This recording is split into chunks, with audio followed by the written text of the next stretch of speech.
Friends, welcome to आसमाज all in one channel. तो friends, आप सब लोग कैसे हैं? उम्मीद करते हैं आप सब लोग ठीक ठाक होंगे। तो फ्रेंड्स, आज है जुम्मा, तो आप सबको मेरी तरफ से जुम्मा मुबारक।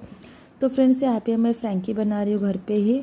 तो बहुत अच्छी टेस्टी बनी थी यहाँ पे।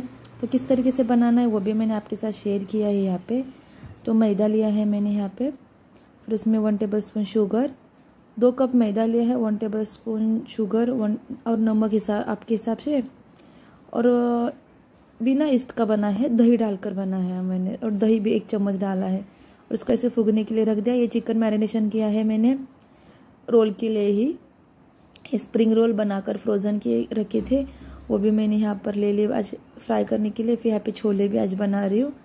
तो वीडियो के एंड तक बने रहे, किस तरीके से क्या क्या चीज़ें मैंने बनाई हूँ वो आपके साथ शेयर की हो। आप मेरे चैनल पे नए हैं तो प्लीज़ सब्सक्राइब कीजिए, लाइक कीजिए और ज़्यादा से ज़्यादा शेयर कीजिए।